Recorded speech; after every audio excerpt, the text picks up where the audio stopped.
London, two oil tankers came under attack on Thursday in the Gulf of Oman, forcing their crews to abandon ship and setting at least one vessel ablaze, a month after four tankers were damaged in the same waterway, a vital thoroughfare for much of the world's oil products.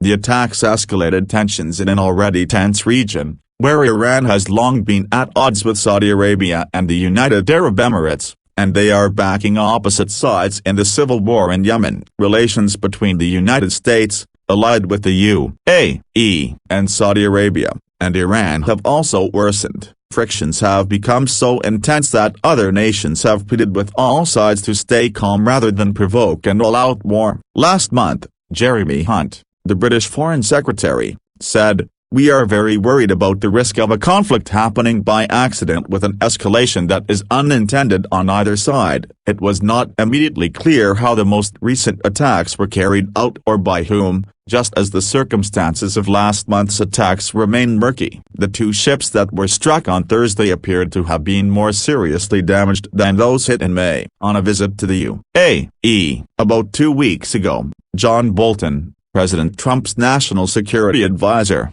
said without disclosing any evidence that Iran was almost certainly responsible for the attacks in May. "Who else would you think is doing it?" But other American officials and Iran's regional adversaries have been more cautious about assigning blame. Emirati officials described the attacks as state-sponsored, but did not specify a state. Mr. Trump has repudiated the 2015 deal limiting Iran's nuclear program and has imposed new sanctions. In response, Iran recently threatened to block the Strait of Hormuz, the crucial access to the Persian Gulf, and has said it may reduce its compliance with parts of the nuclear pact. Much of the world's oil and gas come from the Persian Gulf area, bordered by energy powerhouses like Saudi Arabia, the UAE, Iran, Iraq, Kuwait and Bahrain. Some leaves the region through pipelines, but a significant portion is carried by ships that must pass through the Strait of Hormuz and the Gulf of Oman. "We have people of every nationality and vessels of every flat transiting that crucial sea lane every day," Paolo D'Amico, chairman of the International Association of Independent Tanker Owners, said in a statement. "We need to remember that some 30% of the world's crude oil passes through the straits. If the waters are becoming unsafe, the supply to the entire Western world could be at risk." One of the ships struck on Thursday, the Frontaltair, owned by the Norwegian shipping company Frontline, was burning and its crew had evacuated the vessel, according to a shipping industry official who was not authorized to speak for the record. CPC Corporation, the Taiwan oil company that had chartered the ship to carry naphtha, a petroleum product, confirmed that it had been attacked. The Norwegian newspaper VG quoted a Frontline spokesman as saying that its ship was on fire, and that all 23 crew members had been rescued. Maritime tracking websites say the Frontaltair, registered in the Marshall Islands, had left the Emirati port of Ruwais, headed to Kaohsiung, in Taiwan.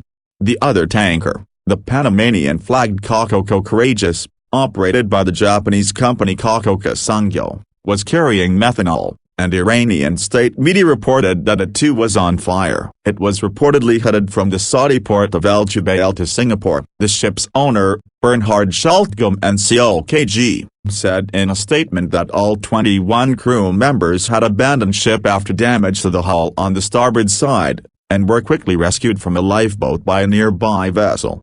One crewman from the Kokoka Courageous was slightly injured in the incident and is receiving first aid. The statement said, "The Kokoka Courageous remains in the area and is not in any danger of sinking. The cargo of methanol is intact." Iran's state media confirmed the attacks on the two tankers and the rescue of 44 mariners. The news channel IRIN said a rescue team from the southern Iranian province of Khorasan had picked up the crew of the ship carrying the Panamanian flag. Japan's trade ministry said both ships were carrying Japan-related cargo. The attack came as Prime Minister Shinzo Abe is visiting Iran. "We are aware of the reported attack on tankers in the Gulf of Oman," the United States Fifth Fleet said in a brief statement. U.S. naval forces in the region received two separate distress calls at 6:12 a.m. local time and a second one at 7 a.m. The fleet said the USS Bainbridge, a guided missile destroyer, was rendering assistance. An arm of the British Navy, United Kingdom Maritime Trade Operations, reported that UK and its partners are currently investigating an incident in the Gulf, about 40 miles east of the United Arab Emirates port of Fujairah, but offered no details. Oil prices spiked early Thursday on the news,